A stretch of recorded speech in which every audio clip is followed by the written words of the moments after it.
bueno, para iniciar voy a pedir que incline su rostro, que cierre sus ojos ahí en el lugar donde usted está y pueda acompañarme con esta oración. Espíritu Santo de Dios, yo pido que tú nos hables a cada uno de nosotros, Señor, que tu Espíritu sea revelada, que tu presencia, Señor, sea revelada en nuestro corazón, que podamos saber, conocer, Señor, esos misterios de tu palabra que quieres revelar y que, Señor, esa palabra quede guardada y marcada en nuestro corazón. En el nombre de tu Hijo amado Jesús, la iglesia dice, eso me gusta, ganas, energía. Hablando esta semana acerca de un tema que creo que como cristianos hemos escuchado mucho, que normalmente se habla mucho en las iglesias o en las rutas de crecimiento, y es acerca de la gracia. Y hemos escuchado muchas prédicas de lo que es la gracia, de lo que es la gracia de Dios, de cómo Dios manifiesta su gracia. Esta semana, leyendo un texto de la palabra de Dios, el Señor me hablaba algo particular acerca de su gracia. El título de la prédica de hoy es Por gracia, no por naturaleza.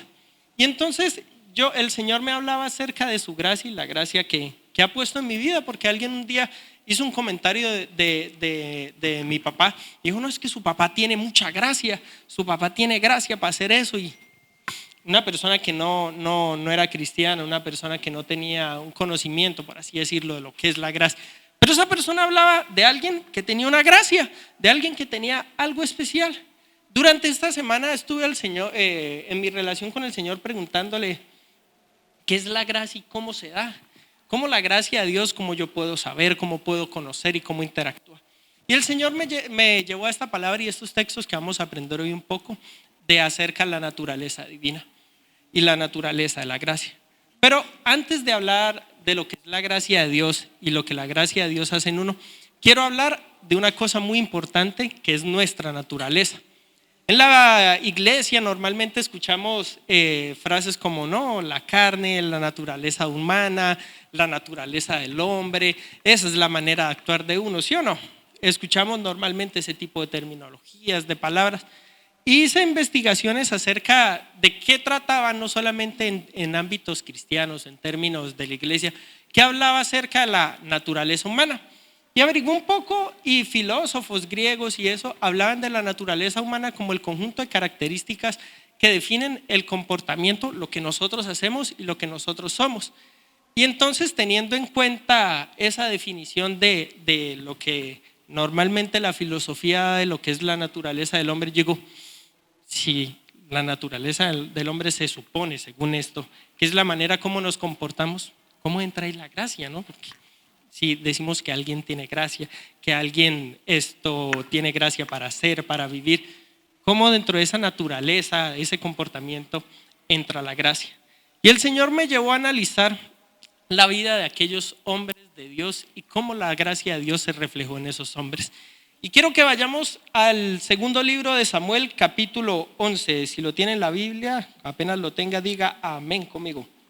Segundo libro de Samuel, capítulo 11, versículo, ya te digo el versículo 1 al 5.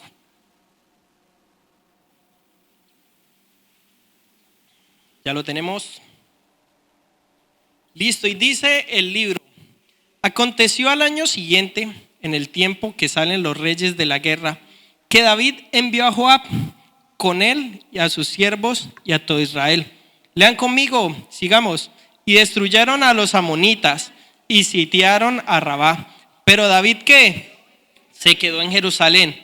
Y sucedió un día que al caer la tarde se levantó David de su lecho y se paseaba sobre el terrado de la casa real. Y vio desde el terrado una mujer que se estaba bañando, la cual era muy hermosa. Pongamos una pausa ahí al pequeño texto. Yo creo que todos hemos conocido acerca de la historia de David. No, ¿quién es David? Hace falta, sobra ya explicar acerca del rey David, de lo que él hizo. Pero ¿qué nos relata este texto y por qué hablamos acerca de gracia de este texto? Vamos a ver una cosa muy importante que a mí me hizo cuestionarme algo que está escrito en el libro de Hechos capítulo 13. En el libro de Hechos capítulo 13 se habla del rey David como un rey conforme al corazón de Dios. Se habla como un rey que Dios lo veía y decía, este hombre es conforme a mi corazón. Pero continuemos leyendo el texto y tengamos en cuenta esto que acabo de decir. David era un hombre conforme, un rey conforme al corazón de Dios. Continuemos leyendo el versículo 3. Envió David a preguntar por aquella mujer y le dijeron: aquella mujer es Betsabé, hija de Eliam, mujer de Urías Heteo. Ahí David. Y envió David mensajeros y la tomó y vino a él y él durmió con ella. Luego ella se purificó de su inmundicia y se volvió a su casa. Y concibió la mujer y envió a hacerlo saber a David diciendo: estoy encinta. Esta era una pregunta que yo me hacía cuando leía el libro de Hechos y yo le decía: ¿cómo David fue un rey y un hombre conforme al corazón de Dios? Si David se acostó con una mujer casada. Y bajo mi lógica, nosotros los cristianos y la gente comúnmente, tendemos a juzgar y a señalar. O sea, yo no puedo decir, no, ustedes no, todos. Tendemos a juzgar y a señalar. Y yo me hacía la pregunta, hermano, David, ¿cómo fue un rey conforme al corazón de Dios? Si David era un hombre que vio a una mujer, supo que era casada, porque ahí dice la palabra que a David le dijeron: no, ella es mujer de Urías Heteo. Y David dijo: no, no me importa, está re buena, llámela. Dijo el rey David. ¿Sí o no? David dijo eso, la llamó, se acostó con ella. Pero continuamos unos versículos más adelante, el versículo 14. Vamos a ver cómo el pecado de David se agravó. Dice el versículo 14: venida la mañana, escribió David a Joab una carta, la cual envió por mano de Urías. Y escribió en la carta diciendo: poned a Urías al frente y en lo más recio de la batalla, y retiraos de él para que sea herido y muera. Así fue cuando Joab sitió la ciudad, puso a Urías en el lugar donde sabía que estaban los hombres más valientes, y saliendo luego los de la ciudad pelearon contra Joab, y cayeron algunos del ejército de los siervos de David. Y murió también ¿quién? Yo me hacía la pregunta y volvámosla a tener. David fue un hombre conforme al corazón de Dios, que no solamente se acostó con una mujer casada, sino que mató al esposo. David fue un fornicario y David fue un asesino. Eso me hizo comprender algo más adelante que pasa en la historia, que Dios le dice a David que no va a poder construir su templo porque tiene sus manos llenas de sangre. Durante todo el tiempo yo pensé que era porque David era un guerrero, porque la palabra relata que David peleó contra las amonitas. David fue un guerrero que peleó 1000 batallas, pero Jehová no le estaba cobrando la sangre de esas batallas. La sangre que estaba en las manos de David era la Urías Heteo, la que Jehová le estaba cobrando. Y yo me hacía la pregunta, y vuelvo a decirlo y sigo insistiendo en eso: ¿cómo creen ustedes que puede llamar Dios a un rey, a David, conforme a su corazón, siendo asesino y siendo mujeriego, siendo fornicario?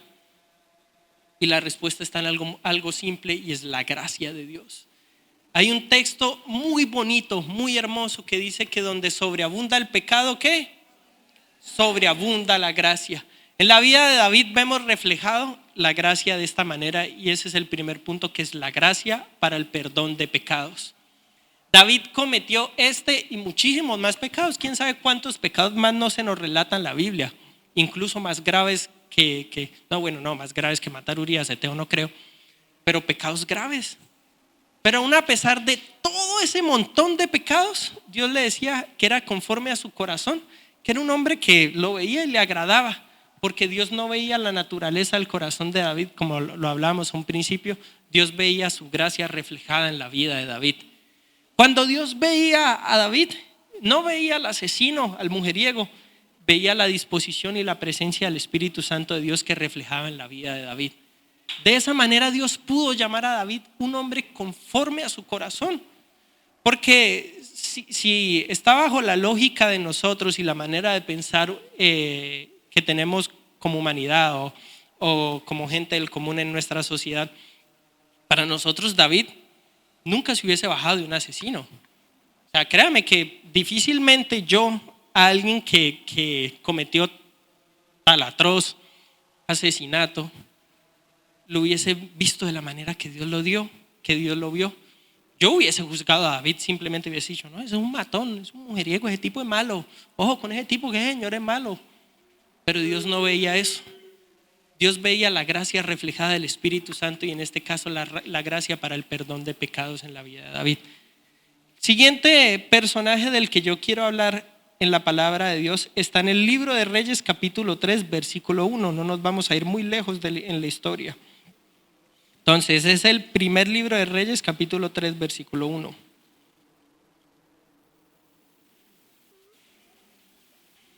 Precisamente ayer teníamos el privilegio de escuchar una gran prédica acerca de cómo Dios dotó a este gran hombre del que vamos a hablar de sabiduría, cómo Dios dotó de buenas decisiones, cómo Dios dotó de sabiduría a este hombre gracias a lo que él pidió.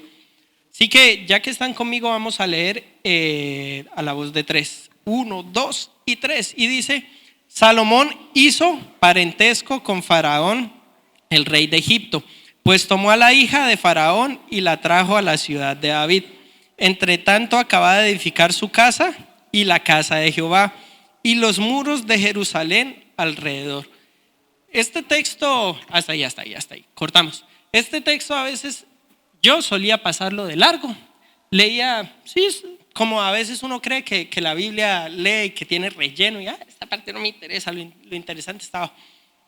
Pero habla algo muy importante y quiero que hagamos énfasis en eso: es Faraón hizo parentesco, Salomón hizo parentesco con Faraón, rey de Egipto, pues tomó a la hija de Faraón. ¿Cuántos hemos escuchado la historia de Salomón como el hombre más sabio? Dios le dijo a Salomón: pídeme lo que quieras y yo te daré. ¿Y qué pidió Salomón?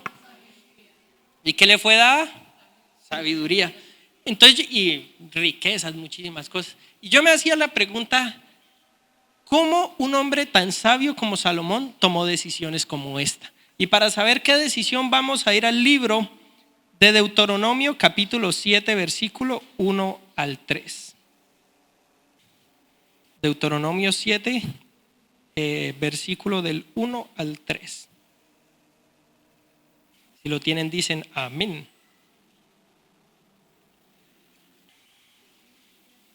Dice: cuando Jehová tu Dios te haya introducido en la tierra en la cual entrarás para tomarla y haya echado delante de ti a muchas naciones, al Eteo, al Jereseo, al Amorreo, al Cananeo, al Fereceo, al Heveo, al Jebuseo, 7 naciones mayores que tú y más poderosas que tú, y Jehová tu Dios las haya entregado delante de ti y las haya derrotado, las destruirás del todo. No harás con ellas alianzas, ni tendrás de ellas misericordia.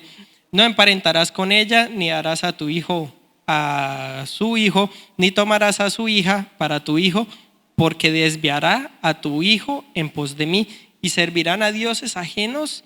El furor de Jehová se encenderá sobre vosotros y te destruirá pronto.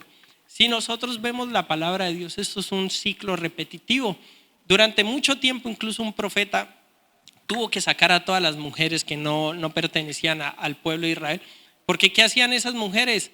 No era porque Dios fuese machista, Dios fuese malo, sino porque torcían, y aquí la palabra lo dice, el corazón de los hijos de Dios a sus dioses. Entonces, volviendo a leer el libro de Reyes, capítulo 3, versículo 1, ¿ya tienen algo por lo cual destacar de Salomón? Entonces lo volvemos a leer y dice: Salomón hizo parentesco con Faraón, rey de Egipto, pues tomó a la hija de Faraón y la trajo a la ciudad de David. Entre tanto acaba de edificar su casa y la casa de Jehová. Yo me preguntaba cómo el hombre más sabio, cómo el hombre que le fue dada toda la sabiduría, tomó una decisión tan mala.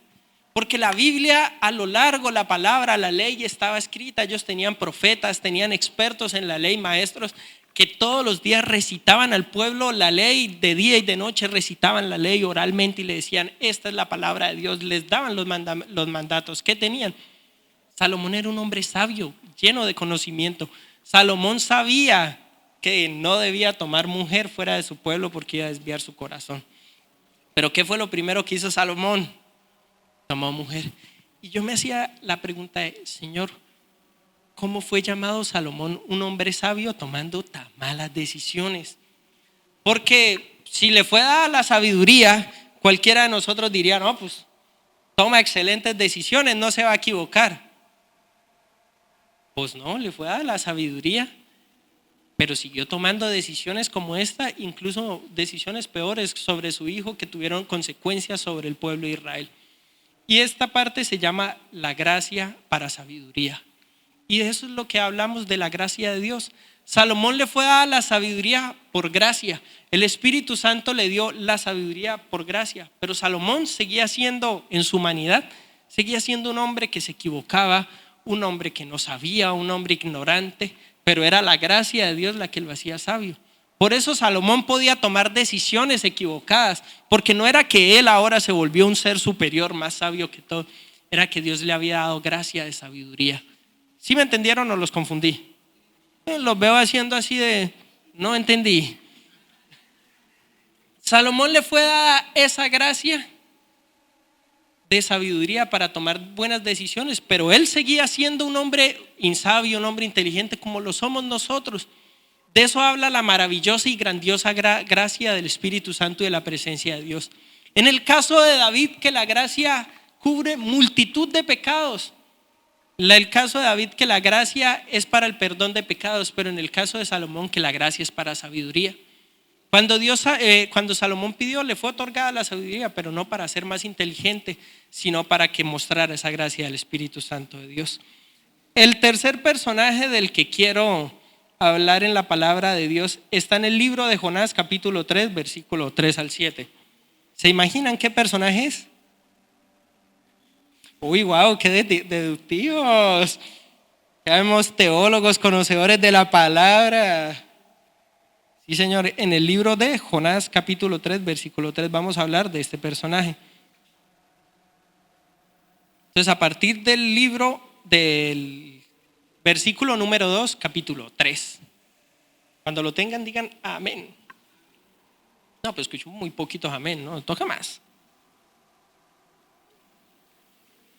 ¿Ya estamos? Uy, la Biblia no está muy bien ajuiciada porque escucho así darle y darle a la pobre Biblicita. No, hay que ajuiciarla. Entonces dice versículo 2: levántate y ve a Nínive, aquella gran ciudad, y proclama en ella el mensaje que yo diré.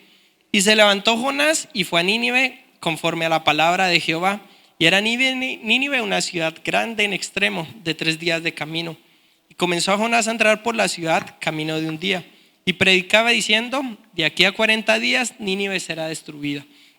Y los hombres de Nínive creyeron a Dios y proclamaron ayuno, y se vistieron de cilicio desde el mayor hasta el menor de ellos. Y llegó la noticia hasta el rey de Nínive, y se levantó de su silla, se despojó de sus vestidos y se cubrió de cilicio y se sentó sobre ceniza. E hizo proclamar y anunciar en Nínive por mandato del rey y de sus grandes, diciendo: hombres, animales, bueyes y ovejas, no gusten cosa alguna, no se les dé alimento ni beban agua, sino cúbranse de cilicio hombres, animales, y clamen a Dios fuertemente, y conviértanse cada uno de su mal camino, de la rapiña que hay en sus manos. ¿Quién sabe si se volverá y se arrepentirá Dios y se apartará el ardor de su ira y no pereceremos? En este caso, con este personaje, la gracia me gusta cómo se manifiesta, porque creo que en la palabra de Dios y en la Biblia es la historia donde más manifiesta es la gracia del Espíritu Santo de Dios. Si conocemos la historia de Jonás, no la conocemos por esta parte, la parte chévere, la parte de lo que Dios hizo. Conocemos a Jonás por la parte mala, ¿no? Porque el personaje no le hizo caso, como dice la canción, a la palabra de Dios, y vino un pez muy grande, ¡pum!, se lo comió. Conocemos a Jonás por ser desobediente, por no hacer caso, porque tuvo que ser arrojado al mar, porque tuvo que ser tragado por un pez, pasar 3 días dentro del estómago de un pez para cumplir lo que Dios le había mandado. Pero en este caso puedo, y lo resalto y lo digo, es la gracia de poder. Jonás, y se los dejo como tarea, son apenas 4 capítulos. Léanse ese libro, es muy bonito. En el capítulo 4 Jonás termina enojado con Dios, porque Jonás no quería que Nínive se arrepintiera. Hace unos meses veces hablamos de Jonás y de este pasaje bíblico. Jonás estaba enojado, Jonás no quería, pero la gracia del Espíritu Santo es mucho más grande que la voluntad del hombre. Jonás de mala gana fue a predicar a Nínive. Jonás lo hizo con fastidio de, oiga, en 40 días se va a acabar. Yo me lo imagino así, oigan, en 40 días van a morir. 40 días van a morir, y así entre las muelas, me imagino, no lo diría ni duro para que no me escuchen. Y nada, en 40 días van a morir. Pero la gracia de Dios es más grande que la voluntad del hombre, porque la gracia de Dios hizo que toda una ciudad de más de 200,000 habitantes conociera y se rindiera. Que hasta el rey, dice que hasta los niños de brazo, que hasta los animales fueron cubiertos de silicio para rendirse a la presencia de Dios, para acudir a ese arrepentimiento del Espíritu Santo de Dios. Y en este caso, lo que nos enseña la historia de Jonás es la gracia para poder. Jonás de verdad no lo merecía. Por eso la palabra dice que la gracia es inmerecida. Jonás no merecía hacer. O sea, si vemos de los hombres bíblicos, de los profetas, de los apóstoles, Jonás es el que menos merecía hacer eso. Pero numéricamente Jonás fue el que más personas alcanzó. Pedro en su primer discurso fueron 5,000, en otro también 5,000. Pero Jonás en un solo discurso de 4 días fueron 200,000 personas. Es la gracia de Dios. No es la voluntad del hombre, no es lo que el hombre puede hacer. Es la gracia de poder que el Espíritu Santo puso en la vida de Jonás, que pudo transformar una nación, aunque él no quería. Jonás no se le da la gana. No quería, hizo de todo. Pero el Señor dijo, yo quiero, y puse mi gracia en ti.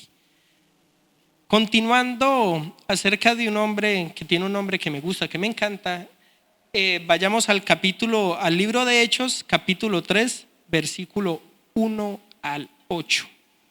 Libro de Hechos, capítulo 3, versículo 1 al 8.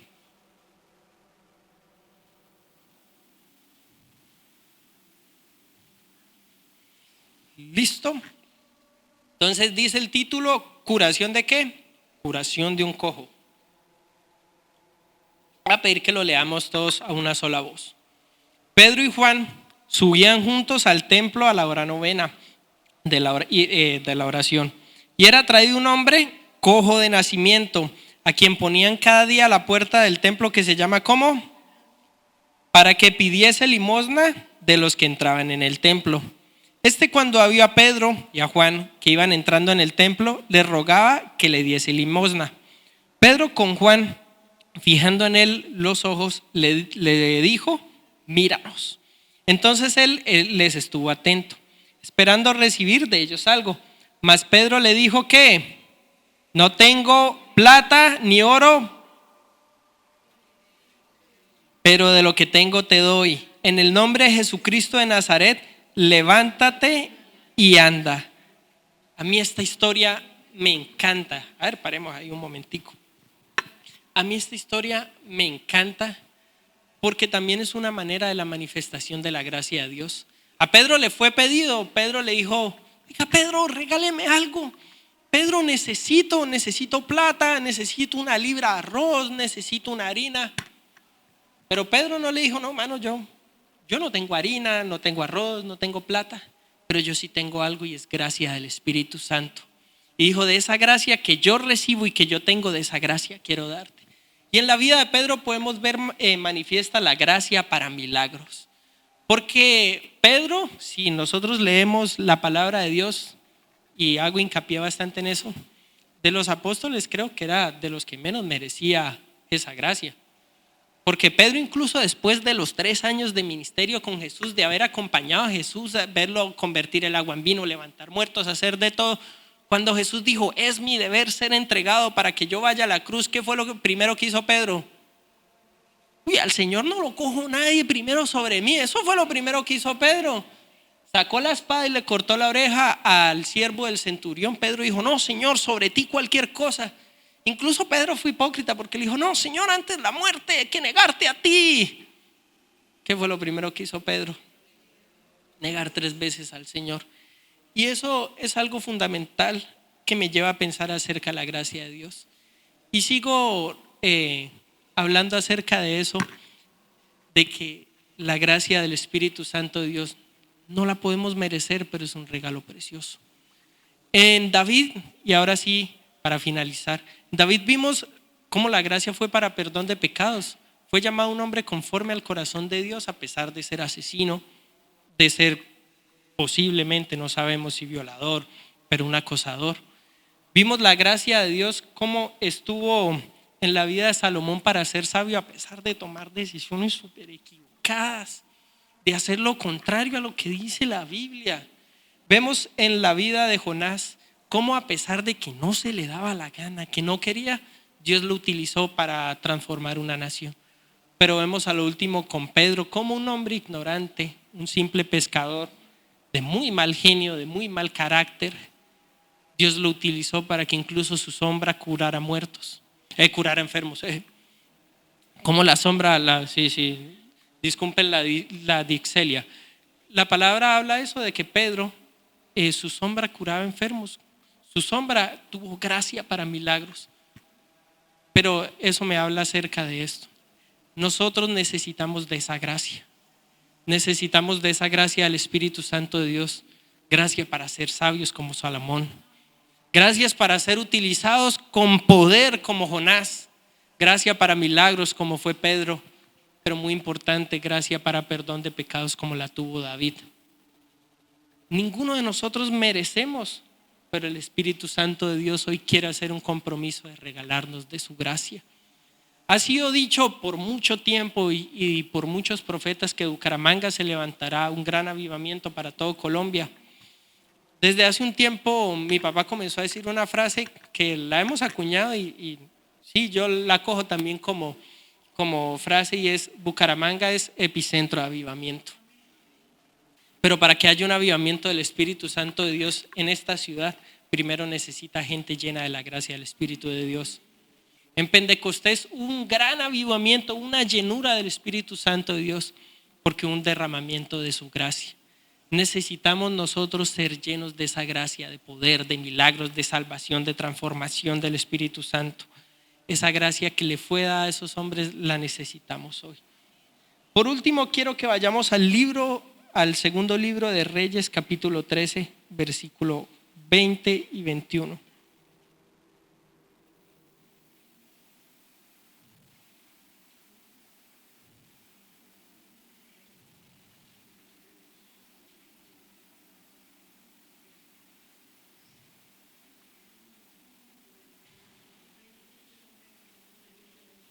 Segundo libro de Reyes, capítulo 13, versículo 20 y 21. Y con esto se resume todo. Dice: y murió Eliseo y lo sepultaron. Entrando el año, vinieron bandas armadas de moabitas a la tierra. Y aconteció que al sepultar unos hombres súbitamente, vieron una banda armada y arrojaron el cadáver en el sepulcro de Eliseo. Y cuando llegó a tocar el muerto, los huesos de Eliseo, revivió y se levantó sobre sus pies. Y esto es un texto que me dejaba hablando acerca de la gracia de Dios y por qué porque alguien que ya estaba muerto tuvo el poder o la gracia de milagros para levantar a otro muerto. Como alguien que ya no estaba tuvo el suficiente poder para que solamente con tocar sus huesos fuese levantado. De Pedro conocíamos que su sombra curaba enfermos, pero este hombre, vaya gracia, sus huesos levantaban muertos. Pero esto es simplemente, más allá de eso, es un acto profético que nos enseña lo que realmente significa esto. La única manera que Elías pudo levantar un muerto fue él muriendo. Usted me mira así, me miran raro, pero acerca de eso nos habla el Señor. Elías necesitaba morir a su carne, morir a su manera de pensar, morir a lo que él era, para que pudiese depositarse la suficiente gracia para poder levantar un muerto. Nosotros necesitamos morir. Dijo Cristo: aquel que no cargue mi cruz no es digno de mí. Dijo Pablo: el morir para mí es ganancia. Y de eso nos habla. Estos hombres de la Biblia, los que nombramos anteriormente, tuvieron un montón de gracia, mucha gracia para milagros, para todo lo que hemos visto, pero fue porque supieron morir a ellos. Supieron morir al razonamiento. Salomón supo después morir a su sabiduría para que fuese la sabiduría de Dios. Pedro supo morir a su razonamiento para que fuese el de Dios. David supo morir a su carne para que fuese el Espíritu Santo de Dios tomando el control de su naturaleza. David terminó sus días siendo un hombre que ya no lo controlaba la lujuria, los malos pensamientos. David era un hombre entregado a Dios. Y eso es lo que Dios nos está llamando, nos está diciendo: yo quiero derramar de mi gracia, pero necesito que como Eliseo puedan morir, que puedan ser huesos secos para que mi espíritu sea derramado en ustedes. Y huesos secos no me refiero a que ahora no, Señor, me voy a morir, no. Necesitamos morir a la manera de ser, a la manera de pensar, a la manera de actuar y de vivir que nosotros tenemos para que pueda ser derramada esa gracia del Espíritu Santo de Dios. Todos necesitamos de esa gracia, créame. Todos necesitamos de la gracia, gracia para hacer negocios, lo vimos con Job, gracia para abrir nuevas puertas, gracia para hablar, gracia para predicar. En cada área de nuestra vida necesitamos gracia. No podemos decir, no, yo soy capaz, yo puedo. Necesitamos gracia. Pero la única manera que vamos a obtener esa gracia es, al igual que Eliseo, muriendo. Muriendo a nuestra carne, muriendo a nuestra antigua manera de ser, muriendo a nuestro razonamiento, a lo que pensamos, a lo que creemos que es, muriendo a los impulsos que me controlan, para decir que sea la gracia del Espíritu Santo de Dios que tome el control de mi corazón y de mi vida. Que sea esa gracia de milagros, de dones, de sanidad, la gracia que Él quiere derramar en nuestra vida. Que hoy podamos hacer un compromiso de decirle: Espíritu Santo de Dios, quiero aprender a morir, Señor, para que sea derramada esa gracia. El único hombre que pisó esta tierra, que por naturaleza fue santo, divino, perfecto, bueno, fue Jesucristo. Jesucristo por naturaleza fue sabio. Por eso nunca dije que Salomón fue el hombre más sabio que pisó la tierra, porque Jesucristo fue el hombre más sabio que pisó esta tierra. El hombre que más hizo milagros no fue Pedro, fue Jesucristo, porque alguien tocó su manto y simplemente con tocar su manto se sanó. El hombre que más experimentó y más tuvo poder en esta tierra fue Jesucristo. Pero lo que Jesucristo fue hace 2000 años por naturaleza, Él quiere hacer contigo y conmigo hoy por gracia. Dijo el Espíritu Santo de Dios: mayores cosas harán en mi nombre. Esa gracia de poder que Él tuvo para convertir el agua en vino, hoy la tenemos nosotros. Simplemente debemos decir: que sea derramada la gracia de tu Espíritu Santo sobre nosotros. Yo quiero recibir esa gracia del Espíritu Santo de Dios. Yo quiero recibir esa gracia de Jesucristo. Quiero ser santo, justo, perfecto, bueno. Lo que Cristo fue por naturaleza, hoy yo lo quiero ser divinamente gracias a la gracia del Espíritu Santo de Dios. Así que hoy levántese de sus sillas y ha decidido hacer este compromiso, que pueda orar conmigo y decirle: Señor, necesito morir. Necesito morir, Señor, para que tu gracia y la gracia de tu Santo Espíritu sea en mí. Vamos a hacer una oración esta mañana, decirle: Espíritu Santo de Dios, dígale con sus propias palabras: Señor, necesito, Espíritu Santo de Dios, morir. Necesito transformar, cambiar mi manera de ser, Espíritu, para que sea tu presencia en mí, Dios. Necesito derramar sobre mi vida gracia, Señor, gracia para hacer negocios. Si usted es empresario, órele por gracia para hacer negocios. Si usted es ama de casa, órele por gracia para ser madre, para guiar a sus hijos. Usted sabe en qué cada cosa de su vida necesita la gracia del Espíritu Santo de Dios. Pida hoy: Señor, necesito gracia. Los jóvenes, díganle: Señor, necesito gracia para ser un gran esposo algún día. Los esposos, digamos: Señor, necesito gracia para ser un gran esposo. Los padres, díganle: Señor, necesito gracia para ser un gran padre.